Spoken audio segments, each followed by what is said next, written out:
ஹரே ராமா ஹரே ராமா ராம ராமா ஹரே ஹரே ஹரே கிருஷ்ணா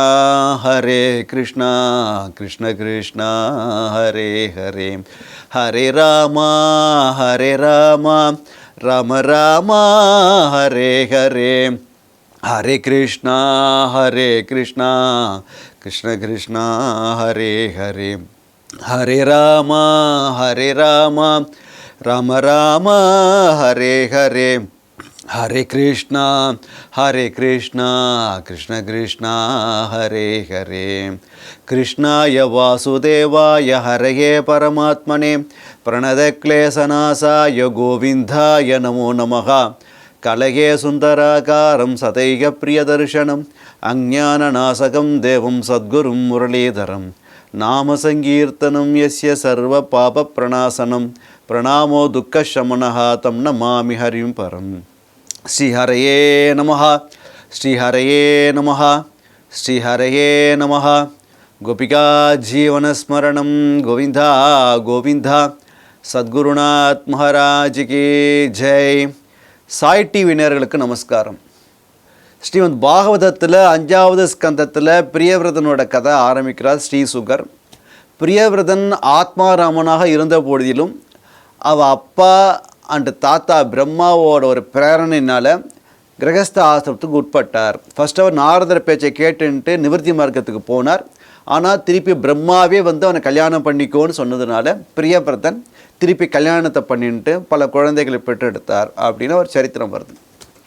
அந்த பிரியவிரதன் எல்லா காரியம் பண்ணினா கூட எப்போதும் அவன் சிந்தனை எப்படி இருந்ததுன்னு கேட்டால் எப்போதுமே பகவத் விஷயத்தில் கிருஷ்ணாச்சரணத்திலேயே புத்தியை வச்சுட்டு இருந்தார். வயசாகிடுத்து போருன்னு தோணித்தவருக்கு இனிமேல் எதுக்கு இங்கே இருக்கணும் அப்படின்னு தோணித்தவருக்கு தன் குழந்தைகள்கிட்ட ராஜ்யத்தை ஒப்படைச்சார். 7 தீபத்தை உண்டாக்கினார். ஒரு தீபத்திலையும் ஒரு சமுத்திரம். அந்தந்த ராஜ்யத்தை அந்தந்த குழந்தைகளுக்கு கொடுத்தார். அதுக்கப்புறம் தான் தன் மனைவி மக்கள் எல்லாத்தையும் விட்டுட்டு ஒரு இறந்து போன சடலம் எப்படி கிடக்குமோ எதை பற்றி சிந்தனை பண்ணாமல் எந்த ஒரு ரியாக்ஷனாமல் இருக்குமோ அது மாதிரி தன்னை ஒரு உயிரற்ற சடலம்னு நினச்சிட்டு வீட்டை விட்டு கிளம்பிட்டார். பகவானையே தியானம் பண்ணிட்டு நாரதர் காட்டிய மார்க்கத்தில் கிளம்பிட்டார் அப்படின்னு பார்த்தோம். இந்த பிரியவிரதன் என்ன பேரை பார்த்தாலே அழகாக இருக்கு. பார்த்தல பிரியம் அதையே விரதமாக கொண்டவன் பிரியவிரதன். எல்லார்கிட்டையும் பிரியமாக இருக்கக்கூடிய ஒரு ராஜா. நம்ம இதில் பார்த்தேன்னாக்க நம்மளுக்கு மூதாதையர்கள்லாம் பார்த்தேன்னாக்க எல்லோரும் எல்லாம் நல்ல ஐஸ்வர்யத்தோடு இருந்திருக்கா, நிறைய காசு பணத்தோடு இருந்திருக்கா, பூலோகத்துக்கே சக்கரவர்த்தியாக இருந்திருக்கா. அவர்களுக்கும் அழகான மனைவி இருந்திருக்கா, அழகான குழந்தைகள் இருந்திருக்கு, சத்துருக்களே இல்லாத விரோதியே இல்லாத ராஜ்யம் கூட இருந்திருக்கு அவளுக்கு. அப்படி இருந்த பொழுதிலும் எல்லோரும் என்ன காட்டுறது ஸ்ரீமத் பாகவதம் அப்படின்னு சொன்னாக்க என்ன தான் ஒரு நல்ல ஒரு வசதி வாய்ப்போடு வாழ்ந்தால் கூட பகவத் சிந்தனை இருந்துகிட்டே இருக்கணும், பகவானுக்கு கைங்கரியம் பண்ணணும், பகவானை நினைக்கணும் அப்படிங்கிற ஒரு புத்திய வாழ்க்கை இருந்துகிட்டே இருக்குது. என்ன தான் பெரிய பணக்காரனாக இருந்தால் கூட கோடீஸ்வரனாக இருந்தால் கூட இந்த பூமண்டலத்துக்கு அதிபதியாக இருந்தால் கூட போரும்னு சொல்லிட்டு என்ன பண்ணுறாரு, கிரகஸ்த ஆசிரமத்தை கிளம்பி வானர பிரஸ்தனாக வந்துடுறான். நாட்டை விட்டு வெளில வந்துடுறான். காட்டுக்கு போயிடுறான். காட்டுக்கு போய் காடையே தியானம் பண்ணிட்டு பகவானையே தியானம் பண்ணிட்டு அவனோட சரணத்தையே தியானம் பண்ணிட்டு அவனோட கதைகளையே திருப்பி கேட்டுட்டு சாதுக்கள் சங்கத்தில் இருந்திருக்கா அப்படின்னு பார்க்குறப்ப ரொம்ப ஆச்சரியமாக இருக்குது. நம்மளுக்குலாம் இது ஒரு பாடம். நம்ம சொல்லிகிட்டு இருக்கோம் இல்லையா, நான் எனக்கு இப்போ சத்சங்கத்துக்கு வா, பஜனைக்கு வா அப்படின்னு கேட்டால் என்ன சொல்கிறா, இதுக்கெலாம் வயசு இருக்குப்பா, என்ன இப்பயே கூப்பிட்ற அப்படின்றா இல்லையா. எப்போ வரப்போகிறாவெல்லாம் ஸ்கூலில் போயிட்டுருக்கிறப்ப ஸ்கூலில் படிக்கணுன்றா. அப்புறம் காலேஜுக்கு போனால் நல்ல வேலை கிடைக்கணுமா, அதுக்குன்னா நல்லா படிக்கணுன்றா. அப்புறம் வேலைக்கு போனதுக்கப்புறம் ஒர்க்கு டைட்டாக இருக்குது, கார்த்தால போகிறேன், நைட்டு 10 மணிக்கு தான் ஆற்றுக்கே வரேன்னு சொல்கிறா. அதுக்கப்புறம் கல்யாணமும் பண்ணிக்கிறா. கல்யாணம் பண்ணிட்டு குழந்தைகள். அப்போ கூப்பிட்டா எனக்கு இப்போ தான் கல்யாணம் ஆகி குழந்தை பிறந்திருக்கு, எங்கள் கமிட்மெண்ட் ஜாஸ்தியாக இருக்குப்பா, ஃப்ரீயாகவே இல்லை அப்படின்றா. இது இப்படியே போயிட்டே இருக்குது. அப்புறம் அந்த குழந்தைக்கு கல்யாணம் பண்ணி வைக்கணும். குழந்தை இப்படியே போயிட்டு தான் ரிட்டையரும் ஆயாச்சு. ஒரு 60 வயசுக்கு மேலே கிளம்பலான்னு நினச்சா கூட நம்ம சரீரம் ஹெல்ப் பண்ண மாட்டேங்கிறது. ஏதோ ப்ராப்ளம், பிபி, சுகர். இத்தனை நாள் வேலை பார்த்தோம் இல்லையா, பிறருக்கே உழைத்து ஏழையானேன்னு சொல்கிற மாதிரி எல்லாருக்கும் உழைத்து நமக்காக உழைக்கவே கிடையாது. எல்லாரும் ஃப்யூச்சருக்காக தான் வாழ்ந்துட்டுருக்கோம் தவிர ப்ரெசண்ட்டில் யாரும் வாழறதே கிடையாது. அதனால தான் இத்தனை காம்ப்ளிகேஷன்ஸ் லைஃப்பில் ப்ராப்ளம். யாருமே ப்ரெசண்ட்டை பற்றி நினைக்கிறதே கிடையாது. நாளைக்கு என்ன பண்ணுறது, நான் 10 வருஷம் கழிச்சு என்ன பண்ணுறது, இப்படி தான் பிளான் பண்ணிட்டு காலத்தில் இந்த க்ஷணம் உனக்கு கிடச்சிருக்கேப்பா, இந்த க்ஷணத்தை சந்தோஷமாக கொண்டாட வேண்டாமா? இல்லையா? சந்தோஷம்னா என்ன, அதுக்காக பார்ட்டி பீச்சுலாம் போகிறது கிடையாது. எப்படி சந்தோஷமாக கொண்டாடுறதுனாக்க பகவத் சிந்தனையோட பகவானோட கதைகளை கேட்டுன்ட்டு சாதுக்கள் சங்கத்தில் இருந்துட்டு. இப்பயே 5 விளையாதது 50 விளையுமான ஒரு பழமொழி. அதனால் சின்ன வயசுலேயே இதெல்லாம் கேட்கலன்னு சொன்னால் வயசானதுக்கப்புறம் ஒரு சத்சங்கம்னு போகிறதுக்கே தோணாது. அப்படியே வந்தால் கூட தூக்கம்தான் வரும், வம்பு தான் வரும். அப்பயும் பாலிட்டிக்ஸ் தான் பேசிகிட்டு இருப்பாளே தவிர பகவத் விஷயத்துக்கு வரவே மாட்டேன். அதனால் இதுக்கெல்லாம் ஒரு இதுவே இல்லை. ஆனால் பாருங்கோ, நம்மலாம் சிம்பிளான லைஃப் தான் வாழ்ந்து, நம்ம ஒன்றும் அவ்வளோ பெரிய அதிகாரிலாம் கிடையாது, ஒரு பூமன சக்கரவர்த்திலாம் கிடையாது. அவருக்கு 1008 பிக்கல் படுகள் இருந்தால் கூட எல்லாத்தையும் உதாசீனப்படுத்திட்டு அந்த பிரியவர்தன்கிற ராஜா காட்டுக்கு போயிட்டு தபஸில் இருந்தார் அப்படின்னு சொன்னாக்க என்னன்னு சொல்கிறது? அது மாதிரி ராஜா கிடைப்பாளா? இதெல்லாம் நம்மளுக்கு ஒரு பாடம். என்ன பாடம்னா, நம்மளும் நம்ம காரியங்களை பண்ணிகிட்டே இருந்தால் கூட அந்த காரியத்தை பண்ணுறப்ப கிருஷ்ண கிருப்பை கிருஷ்ண கிருப்பை கிருஷ்ண கிருப்பை அப்படின்னு போயிட்டே இருந்தோன்னு சொன்னாக்கா லைஃப்பில் ஒரு ப்ராப்ளமும் கிடையாது. அதை விட்டு நான் பண்ணுறேன், நான் இல்லைன்னா நடக்காது, நான் இல்லைன்னா வேலையே நடக்காது அப்படின்னு நான் அப்படின்னு நினச்சிட்டே இருக்கிறதுனால தான் எல்லா ப்ராப்ளத்துக்கும் நாமளே ஒரு ரெட் கார்பெட் வெல்கம் கொடுத்துட்டுருக்கோம். நாமளே ஒரு ரெட் கார்பெட் வெல்கம் கொடுத்துட்டுருக்கோம். நாம் இருக்கோமோ இல்லையோ, எது நடக்கணுமோ அது நடந்தே தீரும். அது ஆல்ரெடி ப்ரீ டிட்டர்மைன்டு. அது யாரும் நம்மளோட முயற்சியெல்லாம் மாற்றவே முடியாது. எது நடக்கணுமோ அது நடக்கும். நாம் இருந்தாலும் இல்லாட்டாலும் என்னன்னா அந்த காரியம் நடந்துகிட்டே இருக்கும். அது நன்னா எல்லோரும் மனசில் வாங்கிக்கணும். ஏன் அப்படின்னா, நாம் இருக்கிறதுனால தான் நடக்கிறது. பகவான் நம்மளை ஒரு இன்ஸ்ட்ருமெண்ட்டாக வச்சுட்டு, ஒரு கருவியாக வச்சுட்டு அந்த ஒரு காரியத்தை பண்ண வச்சான் அப்படிங்கிற ஒரு சிந்தனை வந்துடுத்துன்னு சொன்னாக்க அதில் ஒட்ட மாட்டோம். பண்ணுற காரியத்தை ஸ்ரத்தையோடு பண்ணணும். ஆனால் அது பகவானுக்கு நாராயணதே சமர்ப்பயாமி, நாராயணனுக்கு கொடுத்த, நாராயண ஒன்னக்காக பண்ணுறேன், நாராயண சேவையே அந்த காரியத்தை பண்ணுறேன். 4 பேர் ஹெல்ப் பண்ணுறேன்னா பகவான் 4 பேர் ஹெல்ப் பண்ணுற மாதிரி எனக்கு புத்தியை கொடுத்துருக்கான், அதுக்கு மாதிரி எனக்கு பணத்தை கொடுத்துருக்கான், அதனால் ஹெல்ப் பண்ணுறேன். யாரும் நல்லா இப்போ எல்லோரும் நல்லா சம்பாதிக்கிறா இல்லையா? எல்லோரும் மனசில் ஒன்று வச்சுக்கணும். என்னன்னாக்க, நிறையா பையன் சம்பாதிக்கிறப்ப நம்மளால் முடிஞ்சது 4 ஏழை பிராமணர்களுக்கு, பாடசாலையில் கூடிய பையன்களுக்கு அந்த கல்வி செலவை ஏற்றுக்கிறது. இல்லைன்னா ஒரு நல்லா படிக்கிற பையன் ஒருத்தன் இருக்கான்னு சொன்னாக்கா அவனுக்கு காலேஜ் வரைக்கும் ஃபீஸ் கட்டுறது, ஒரு 5-6 குழந்தைகளுக்கு காலேஜ் ஃபீஸ் கட்டுறது, இல்லை 5-6 பெண் குழந்தைகளுக்கு ஃபீஸ் கட்டுறது. குழந்தைகள்லாம் ஆனோ பெண்ணோ ஹோவரிட்டிஸ். நிறையா காசு இருந்துன்னு சொன்னாக்க ஒரு ஏழை பெண்ணுக்கு கல்யாணம் பண்ணி கொடுக்குறது எடுத்துக்கலாம் இல்லையா? இப்படி எடுத்துட்டோம்னாக்க நாடு எங்கேயோ சுபிக்ஷமாக போயிடும். 2 லாபம். அந்த குழந்தைக்கும் ஒரு நல்ல ஒரு இடத்துல நல்லா படிக்கும், நல்ல ஒரு படிப்பு கிடைக்கும், நல்ல வேலை கிடைக்கும், அது நல்ல செட்டில் ஆகிடும். அந்த குழந்தை கல்யாணம் பண்ணி வச்சோன்னு சொன்னாக்க கல்யாணம் பண்ணி வச்ச புண்ணியமும் நம்மளுக்கு கிடைக்கும் இல்லையா? சம்பாதிப்பு நல்லா வந்துட்டு தான் இருக்குது. எல்லோரும் நல்லா தான் சம்பாரிச்சுட்டு இருக்கோம். முன்ன மாதிரி குறைச்சல் சம்பளம்லாம் கிடையாது, எல்லாருக்கும் சமர்த்தியாக வருது. அப்படிங்கிறப்ப நம்மளால் முடிஞ்ச வரைக்கும் நம்ம நிறைய அள்ளி விடணும். எவ்வளோ முடியுமோ அள்ளி விடணும். ஒரு ஏழை பெண்களுக்கு கல்யாணத்துக்கு ஹெல்ப் பண்ணலாம் இல்லையா? ஒரு சுவாமி காரியத்துக்கு ஹெல்ப் பண்ணலாம். அந்த கோவிலில் தீபம் எரியறதுக்கு ஹெல்ப் பண்ணலாம். எத்தனையோ கோயிலில் சிவாச்சாரியெல்லாம் இருக்கா, அவள்லாம் கர்ப்பகிரகத்தில் எவ்வளோ கஷ்டப்படுறா. நம்மளை மாதிரி ஏசியில் உட்காந்துருக்காளா, ஃபேனில் உட்காந்துருக்காளா? நம்ம கோயிலுக்கு வெளிலேருந்து பார்த்துட்டு அவர் தட்டில் 4 ரூபா போட்டுட்டு நினச்சிட்டு இருக்கோம் அவர் சௌக்கியமாக இருக்காருன்ட்டு. பகவான் அவளை சௌக்கியமாக தான் வச்சுருக்கான். அது நம்மளுக்கு புரியும். அந்த சௌக்கியம் நம்மளுக்கு இப்போ தெரியாது, அந்த டேஸ்ட் நம்மளுக்கு தெரியாது. ஆனால் அந்த பூஜை பண்ணக்கூடிய அந்த சிவாச்சாரியரோ பட்டாச்சாரியரோ அந்த கர்ப்பகிரகத்துக்குள்ளே ஒரு காற்றே இருக்காது, புழுக்கமாக இருக்கும். எவ்வளோ பேர் வர அத்தனை பேருக்கும் அர்ச்சனை பண்ணணும் சுவாமிக்கு. இப்போ ஒரு அர்ச்சனை பண்ணிட்டேனேன்னு சொல்லிட்டு அடுத்த ஆளுக்கு மந்திரம் சொல்லாமலாம் இருக்க மாட்டா. எல்லாருக்கும் அதே மந்திரத்தை ஸ்ரத்தையாக சேராவலாம். ஸ்ரத்தையாக மந்திரம் சொல்லி சுவாமிக்கு பூஜை பண்ணுறா. யாருக்காக பண்ணுறா? உன் குடும்பம் நன்னா இருக்குன்னு தானே பண்ணிகிட்டு இருக்கா. நம்ம குடும்பம் நன்னா இருக்குன்னு அவள் பண்ணிகிட்டு இருக்கா. அவளுக்கெலாம் அந்த அளவுக்கு வருமானம் அவளுக்குலாம் எத்தனையோ, அவளுக்கு ஆண் குழந்தையும் இருக்கும், பெண் குழந்தையும் இருக்கும். அந்த பெண் குழந்தைக்கே கல்யாணமாகாமல் இருக்கும். வருமானம் இல்லாதனால நம்மளாம் எடுத்து பண்ணலாம் இல்லையா? அந்த குழந்தைகள்லாம் எடுத்து இது மாதிரி தான் ஹெல்ப் பண்ணணும். கோயில் வந்து அந்த கோயிலை ஒரு சிதிலடைஞ்சு இருந்ததுன்னு சொன்னாக்கா அந்த கோயிலை விளக்கேற்றுறதுக்கு இவ்வளோ பைசா, இல்லை கோயிலை நேவேத்தியம் பண்ணுறதுக்கு வேலைக்கு நேவேத்தியம் நடக்கிறதுக்கு இவ்வளோ காசு. இது மாதிரி நம்ம வந்து மைண்டை வந்து ரொம்ப ப்ராடாக வச்சுக்கணும். எவ்வளோக்களோ வந்து நேராக வச்சுக்கிறோமோ அவ்வளோக்களோ செல்ஃபிஷ் தான் ஜாஸ்தியாகிடும். வருமானத்தில் ஒரு பங்கு, அந்த வருமானம் நம்ம தான் கஷ்டப்படுறோன்னாக்கே, கஷ்டப்படணும்னு சொன்னால் கூட அந்த வேலை எப்படி கிடச்சிது இல்லையா? பகவான்கிட்ட கிருப்பை இருக்கிறதுனால தான் வேலை கிடச்சிது. எவ்வளவோ பேர் கஷ்டப்பட்டு இருக்கிறப்ப நம்ம வந்து சுகமாக வாழ்ந்துட்டுருக்கோமே, இதெல்லாம் ரொம்ப அனலைஸ் பண்ணி பார்க்கணும். தனக்கு தானே ஒரு ஸ்வாட் அனலைஸ் பண்ணிக்கணும். பண்ணிவிட்டு நம்மளோட ஸ்ட்ரென்த் என்ன, நம்ம வீக்னஸ் என்ன, நம்மளுக்கு என்னென்ன ஆப்பர்ச்சுனிட்டி கிடைக்கிறது, நம்மளுக்கு எவ்வளோ த்ரெட்ஸ் இருக்குது, ஒரு மேனேஜ்மெண்ட் கான்செப்ட்லேயே கொண்டு வரலாம். அதெல்லாம் அழகாக கொண்டு வந்து என்ன முடியுமோ அழகாக பண்ணலாம் இல்லையா? இங்கே பிரியவர்தன் வந்து அப்படிப்பட்ட சக்கரவர்த்தியாக இருந்தவர் என்ன பண்ணார்னாக்கா காட்டுக்கு போயிட்டார். எல்லாத்தையும் எல்லா மக்களுக்கு அள்ளி கொடுத்துட்டு நிறையா தான தர்மங்கள் பண்ணி யாகங்கள் பண்ணி அப்போ தான் கிளம்பிட்டார். கடைசியில் இந்த முதல் அத்தியாயம் பூர்த்தி ஆகிறப்ப அந்த பிரியவர்தனோட மகிமையை பற்றி சொல்லக்கூடிய ஒரு 3 ஸ்லோகம் வருது. அதில் சொல்கிறா என்னன்னாக்க, பிரியவர்தன் பண்ண காரியத்தை சர்வேசன் மட்டும்தான் பண்ண முடியும்.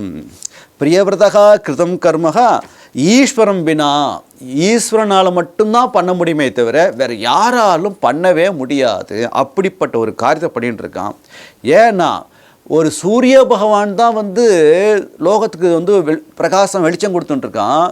இந்த பிரியவர்தனும் தானே ரதத்தில் போய் 7 தீபத்தை உண்டாக்கி தான் ஒரு 2வது சூரியனாக எல்லா இடத்துக்கும் பிரகாசத்தை கொடுத்துட்டு இருந்தானே. இது மாதிரி காரியத்தை யார் பண்ண முடியும்? ஈஸ்வரன் தான் பண்ண முடியும். அதுக்கப்புறம் பிரியவர்தன் தான் பண்ண முடியும். யாரும் ரெப்ளிக்கா பண்ணவே முடியாது அப்படின்னு சொல்கிறார். நேமி நிம்னேகி சப்தவாரி தீன் அகரோத்து, 7 சமுத்திரத்தை உண்டாக்கினாரே, பெரிய விஷயம் இல்லையா? அப்புறம் அது மட்டும் இல்லைங்க, பூ சம்ஸ்தானம், ஒவ்வொரு தீபம் எப்படி அமைக்கணும், எப்படி இருக்கணும், தீபே தீபே உபாகசகா, ஒரு தீபத்துலேயும் எப்படிலாம் இருக்கணும், என்னென்ன இருக்கணும், அதிலலாம் என்னென்னாக்க ஒரு தீபத்துக்கும் ஒரு மலை, ஒரு காடு, ஒரு நதி இதெல்லாம் உண்டாக்கி சரித் கிரிகி வனாதிபிகி சீமாச்சு, அப்புறம் ஒரு எல்லை பவுண்ட்ரிஸு, அந்த ஒரு இதுக்கு எவ்வளோ எல்லைகள் இருக்குது அதுவும். அப்புறம் பூத நிவர்த்தேகி ஏனகிருதம், எல்லா பிராணிகளோட சௌகரியத்துக்காக பிரியவர்தன் நிறைய காரியங்களை பண்ணால். ஒரு தீபத்தை உண்டாக்கினா போகாது, அதில் மக்களை குடியேற்றணும்னு சொன்னாக்கா அந்த மக்களுக்கு என்னென்ன தேவைகள் இருக்கும், அவளுக்கு என்னென்னலாம் தேவைப்படும், அதில் அத்தாவசியமான பொருட்கள் இதெல்லாம் வந்து அங்கே அழகாக பண்ணி ஒரு ஸ்மார்ட் சிட்டின்னு சொல்லலாம். முன்னாடிலாம் அந்த 7 தீபம் கான்செப்ட் கிடையாது. இவரை அழகாக உண்டாக்கி அந்த மக்களுக்கு தேவையான நதி ஜலம் ரொம்ப அவசியம், தங்கறதுக்கு இடம் அவசியம் இல்லையா? இதெல்லாம் ஏற்பாடு பண்ணி ரொம்ப அற்புதமாக. அப்புறம் அந்த ஒரு எல்லை, இது வரைக்கும் இந்த ஏரியா, இது வரைக்கும் இந்த தீபம் அப்படின்னு ஒரு எல்லையை டிஃபைன் பண்ணுறது, இதெல்லாம் பிரியவர்தன் தான் பண்ணினா வேறு யாரும் பண்ண முடியாது. அப்புறம் என்னென்னாக்க, இதெல்லாம் பண்ணினா ரைட்டு, இது வந்து லௌகிகமான காரியம். ஆத்மாக்கா என்ன பண்ணினான்னு கேட்டேன். புருஷானு ஜனப்பிரியகா, பகவான் கிட்ட பக்தினா அப்படி ஒரு பக்தி பிரியவர்தனுக்கு. அதனால் வந்து அவர் என்னன்னாக்க, இந்த பௌமம் பாதாள லோகத்தினால நம்மளுக்கு என்னென்னலாம் கிடைக்குமோ, எவ்வளோ ஐஸ்வர்யம் கிடைச்சாலும், பாதாள லோகத்திலேருந்து என்ன ஐஸ்வர்யம் கிடைச்சாலும், திவ்யம் சொர்க்கலோகத்திலேருந்து என்ன விதமான ஐஸ்வர்யம் நம்மளுக்கு கிடைச்சாலும், மானுஷம் இந்த மனித லோகத்திலே இந்த பூலோகத்திலே என்னென்ன ஐஸ்வர்யம் கிடைச்சாலும் எல்லாத்தையும் என்னென்னாக்க பிரியவர்தன் வந்து பாதாள லோகத்தில் கிடைக்கிற பொக்கிஷங்களாக இருக்கட்டும், சொர்க்கத்திலேருந்து இருக்கிற பொக்கிஷமாக இருக்கட்டும், இல்லை பூலோகத்திலே இருக்கிற பொக்கிஷமாக இருக்கட்டும், எதுவாக இருந்தாலும், அப்புறம் கர்மயோகம் பண்ணுறதுனால, கர்மானுஷ்டம் நிறைய யாகங்கள் பண்ணுறதுனால, அந்த புண்ணியத்தினால நிறையா வந்து ஐஸ்வர்யம் வந்தால் கூட எல்லாத்தையுமே என்ன பண்ணுறான்னாக்க மகித்துவம் நிறையோபம்யம் சக்கரே, எல்லாத்தையும் வந்து நரகத்துக்கு சமம் நின்னார். அதிலலாம் ஒரு இதுவே வச்சுக்கலையாம், ஒரு ஈடுபாடே வச்சுக்கலையாம். நான் அவரோட ஒரு இதுக்கு வந்து பிரியவர்தனோட குணத்துக்கும் அவரோட சிந்தனைக்கும் அவரோட பகவத் பக்திக்கும் எக்கச்சக்கமான ஒரு ஐஸ்வர்யம் இருக்குது. வந்தால் கூட கர்மா பண்ணதில் நிறைய ஐஸ்வர்யம் வருது அவருக்கு, நிறைய யாகங்கள் பண்ணதில் ஐஸ்வர்யம் வருது, அப்புறம் வந்து சொர்க்கத்துலேருந்து ஐஸ்வர்யம் வருது, பாதாள லோகத்துலேருந்து ஐஸ்வர்யம் வருது, இந்த பூலோகத்துலேருந்து இருக்க ஐஸ்வர்யம் வருது, எல்லாத்தையும் அப்படின்ட்டு துச்சமாக நினச்சாராம். அதனால் வந்து அது நரகத்து சமமாக எண்ணி இதெல்லாம் அனித்தியம் தானே, வரக்கூடிய பைசா செல்வம் ஐஸ்வர்யம் எல்லாம் அனித்தியம் தானேன்னு சொல்லிட்டு புத்தி அதில் போக்காமல் என்ன பண்ணினார்னாக்க எப்போதும் கிருஷ்ண பதார சரணத்தையே, கிருஷ்ண பாதார விந்தத்தையே, கிருஷ்ணனோட திருமுகத்தையே, நாரதர் எந்த ஒரு பக்தி மார்க்கத்தை அவருக்கு சொல்லி வச்சாரோ அதையே அனுசந்தானம் பண்ணிட்டு இந்த பிரியவர்தன் நல்ல கதி அடைந்தார், பகவானை போய் அடைந்தார் அப்படின்னு அவர் சரித்திரம். ரொம்ப அற்புதமான ஒரு சரித்திரம் இந்த பிரியவர்த சரித்திரம். பிரியவர்த மகாராஜுக்கு ஜெய். ஏன்னா நினச்சி பார்க்கணும், ஒருத்தனுக்கு வந்து 4 காசு வந்துட்டாலே என்ன ஆட்டம் போடுறான். ஒரு நல்ல ஒரு பதவி கிடச்சிருச்சுனாக்கா, நான் யார் தெரியுமா, என் போஸ்ட் என்னன்னு தெரியுமா அதெல்லாம் பேசுவா இல்லையா. 4 காசு வந்துட்டால் தலகால் புரியாது, ஒரு பெரிய பதவி கிடைச்சா தலகால் புரியாது. இதெல்லாம் அவருக்கு கிடைச்சிருக்கு. அது மட்டும் இல்லாமல் அவர் ராஜ்யத்துக்கு வந்து எதிரியே கிடையாது. அப்படிங்கிறப்போ அப்படிப்பட்டவர் எல்லாத்தையும் உதாசீனப்படுத்திட்டு எதுலேயும் பற்று வச்சுக்காம ஆரம்பத்தில் சொன்னார் இல்லையா, ஆத்மாராமகான்னு சொன்னார் இல்லையா, அதே மாதிரி எப்போதும் இந்த பகவத் சிந்தனையே இருந்துட்டு என்ன பண்ணினார்னாக்க பகவானான இந்த பிரியவர்தன் பகவானோட சரணத்தை போய் அடைஞ்சார். ஏன்னா அவர் பண்ண காரியத்தை வேறு யாரும் பண்ண முடியாது. ஒரு 7 தீபத்தை உண்டாக்க முடியுமா, சப்த தீபத்தை, இல்லை ஒரு 2வது சூரியன் மாதிரி பிரகாசத்தை கொடுக்க முடியுமா, சக்கரத்தை எப்படி சூரிய பகவான் போகிறாரோ அது மாதிரி இவரு தேரில் போனார்னாக்க என்ன ஒரு பிரபாவம் இருந்தால் அப்படி போயிருப்பார், என்ன ஒரு தபஸ் இருந்தால் அப்படி போயிருப்பார். நல்லா யோசித்து பார்க்கணும் இல்லையா. அந்த பிரியவர்தன் மாதிரி ஈஸ்வரனால் தான் பண்ண முடியும். அப்படிப்பட்டவர் பிரியவர்தனும் ஒரு ஈஸ்வரனேங்கிற மாதிரி முடிக்கிறார் ஸ்ரீசுகர். அதனால் ரொம்ப இந்த 3 ஸ்லோகத்தை வந்து என்ன பண்ணுறாங்க, பிரியவர்தனோட மகிமையை ரொம்ப அற்புதமாக 5வது ஸ்கந்தத்தில் 1 அத்தியாயத்தில் சொல்லி பூர்த்தி பண்ணுறார் ஸ்ரீசுகர். நம்ம கற்றுக்கொள்ள வேண்டிய பாடம் என்ன அப்படின்னு கேட்டாக்க, எப்படி வந்து பிரியவர்தன்கிற ஒரு மகாராஜா எல்லார்ட்டையும் பிரியமாக இருந்தாரோ, பிரியத்தையே விரதமாக வச்சுட்டு இருந்தாரோ, யாருக்கு வந்து எல்லாத்துலேயும் பிரியம் இருக்கோ அங்கே வந்து வெறுப்பே வராது, சண்டை சச்சரவே வராது, ஒரு பொறாமை எண்ணமே வராது. இப்போ எல்லாம் வரத்துக்கு காரணம் என்ன, காமம், லோபம், மதம், ஆச்சரியம்னு சொல்கிறோம் இல்லையா. இதெல்லாம் ஏன் வருது அப்படின்னாக்கா அசூயை, அவன் அப்படி இருக்கானே நம்ம அப்படி இல்லையே அப்படின்லாம் வருது இல்லையா. பிரியம் மைனஸாக இருக்குது. அந்த பிரியம் இல்லாதனால தான் எல்லாரை பார்த்தாலும் நம்மளுக்கு வந்து ஒரு துவேஷம், பொறாமை, ஒரு காம்படிஷன். அவன் வாங்கிட்டானே நான் வாங்க வேண்டாமான் அப்படின்ட்டு, என்ன மாதிரி எப்படி அவன் வாங்கலாம் அப்படிங்கிற எண்ணம். தான் வந்து ஒரு பட்டத்தில் வந்து ராஜாவை உட்காண்டா வேறு எவனும் அந்த பதவிக்கு வரக்கூடாது, நான் தான் சாகர வரைக்கும் ராஜாவாக இருக்கணும், என் குடும்பம் தான் இருக்கணும் அப்படிங்கிற ஒரு எண்ணம். இதெல்லாம் வருது இல்லையா. இதெல்லாம் பிரியம் இல்லாதனால தான். எல்லார்ட்டையும் பிரியம் வச்சுட்டா, பிரியம் இருந்துன்னு சொன்னாக்க அங்கே வந்து சண்டையும் கிடையாது, சச்சரவும் கிடையாது, பிரச்சனையே கிடையாது. ஆனால் இந்த ராஜா பிரியத்தையே விரதமாக வச்சுட்டு இருந்ததுனால எல்லா மக்களும் தன் வீட்டில் ஒருத்தராக பகவான் ரேஞ்சிக்கார் வச்சுருந்தா எல்லாரும். இவரும் தன் நாட்டு பிரஜைகளை தன் மக்களாக பாவிச்சுண்டு அப்படி ஒரு அரசாட்சி பண்ணினார். எதுக்காக பண்ணினார்னு கேட்டால் பிரம்மாவோட வாக்குக்காக. பிரம்மா சொன்னார், நீ கல்யாணம் பண்ணிக்கோ, நீ கல்யாணம் பண்ணிக்கிறதுனால, நீ கிரகஸ்தனாக இருக்கிறதுனால உன்னோட இந்த அத்தியாத்ம வித்தைக்கு ஒன்றும் ப்ராப்ளம் இருக்காது, உன்னோட ஸ்பிரிச்சுவல் லைஃபுக்கு ஒன்றும் பிரச்சனை, இப்படி யாராச்சும் சொல்லிட்டு அதோட என்ன வர வேண்டி கிடக்கு. சில பேர் சொல்லுவாள், நான் சாக்கடையில் விழுந்துட்டேன்னு சொன்னால் எப்படி ஏஞ்சி வருதுன்னு கேட்பா. அப்படிலாம் கிடையாது. எத்தனையோ மகான்கள் கிரகஸ்தாலாக இருந்து தான் பக்தி பண்ணியிருக்கான். துக்காராம் சுவாமிகள் கிரகஸ்தர், மனைவி உண்டு, குழந்தைகள் உண்டு, அவர் இல்லையா. நரசி மேத்தா கல்யாணம் பண்ணிட்டார், குழந்தை உண்டு, அவர் இல்லையா. அதனால் வந்து எத்தனையோ மகான், புரந்தரதாசர், ஜெயதேவர் அவருக்கும் கல்யாணம் ஆகிடுத்து, பத்மாவதினு ஒரு கன்னியை கல்யாணம் பண்ணிட்டார். ஸ்ரீவல்லபர் பெரிய மகாத்மா, ஆரம்பத்திலே சொன்னோம் இல்லையா, ஸ்ரீவல்லபர் தான் இன்றைக்கி துவாரகான்னு இவ்வளோ கோயில்கள் இருக்குதுன்னு சொன்னாக்கா அது காரணமே இந்த ஸ்ரீவல்லபர். அவர் மட்டும் இல்லைன்னு சொன்னாக்கே அந்த துவாரகா கோயிலாக நம்மளுக்கு கிடச்சிருக்காது. குஜராத்தில் 4 துவாரகா, ராஜஸ்தானில் ஸ்ரீநாத் துவாரகான்ட்டு 5 துவாரகா காப்பாற்றி கொடுத்துருக்காரு. அங்கே எப்படி பூஜை பண்ணணும், அந்த கிருஷ்ணன் எப்படி காப்பாற்றிருக்கார். அதனால் ஸ்ரீவல்லபருக்கு நம்ம கடமைப்பட்டிருக்கோம். அவர் என்ன பண்ணிகிட்டு இருந்தார்னாக்கா கிரகஸ்தனாக தான் இருந்தார். என்னன்னாக்கா எல்லா கிருஷ்ணன் கோயிலும் புனருத்தானம் பண்ணினார். ஸ்ரீமத் பாகவதத்தை பாராயணம் பண்ணுங்கோ, அதை கேளுங்கோ அப்படின்ட்டு ஆயுசு முழுக்க ஸ்ரீமத் பாகவதமே சொல்லிகிட்டு இருந்தார், பாராயணம் பண்ணிகிட்டு இருந்தார், படிச்சுட்டு இருந்தார். வேறு ஒன்றும் கிடையாது. இந்த ஸ்ரீமத் பாகவதத்துக்கு ஒரு ஸ்லோகத்துக்கும் அவர் வந்து கமெண்ட்ரி எழுதியிருக்கார். சுபோதினின்னு பேர். ரொம்ப அற்புதமான ஒரு கிரந்தம். எந்த அளவுக்கு அவர் வாங்கியிருந்தான்னு சொன்னாக்கா அவர் எழுதியிருப்பார். யோசிச்சு பார்க்கணும் இல்லையா? அதனால் பாரத தேசம் முழுக்க அவர் சஞ்சாரம் பண்ணியிருக்கார் ஸ்ரீவல்லபர். எல்லா இடத்துலையுமே இந்த ஸ்ரீமத் பாகவதம் அப்படிங்கிற இந்த உயர்ந்த கிரந்தத்தை பிரச்சாரம் பண்ணினார். ஒரு கிரகஸ்தனாக இருக்கிறது வந்து இது தடையா இல்லையா அவருக்கு? பகவான் தான் பாண்டுரங்கன் தான் கல்யாணம் பண்ணி வைக்கிறார் ஸ்ரீவல்லபருக்கு. கல்யாணம் பண்ணிட்டும் அவர் வந்து பகவத் பக்தி பண்ணிட்டு தான் இருந்தார். கோவர்த்தனத்தில் வந்து கிருஷ்ணனை பூஜை பண்ணிகிட்டே இருந்தார். அந்த கோவர்த்தனில் பூஜை பண்ண கிருஷ்ணனை தான் நாத்வாரகாவில் பிரதிஷ்டை பண்ணினார். அதனால் கிரகஸ்தனாக இருக்கிறதுனால வந்து பக்திக்கு வந்து தடைன்னு கிடையாது.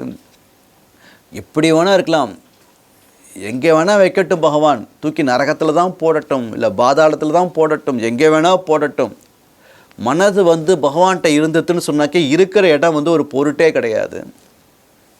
கோவில்லையே இருந்தால் கூட பகவத் பக்தி இல்லைன்னு சொன்னாக்கா அவனுக்கு பக்தியே வரப்போதில்லை. கல்லில் தான் தெரியும், சுவாமியாக தெரியாது இல்லையா? அது பகவான்னு பார்த்தா பகவான், கல்லுன்னு பார்த்தா கல். கல்லுன்னு பார்க்குறவாளுக்கு பகவான் தெரியாது, பகவான்னு பார்க்குறவாளுக்கு கல் தெரியாது. அதனால் வந்து பகவானோட கிருபை இருக்கணும், பகவத் சிந்தனையே இருக்கணும் அப்படிங்கிறத இந்த பிரியவர்தன்கிற உத்தம மகாராஜா காமிச்சு கொடுத்துருக்கார்.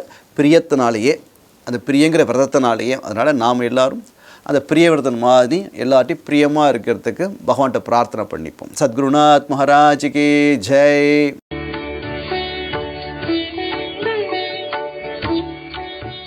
தமிழில் முதல் பக்தி சேனல் சாய் டிவி.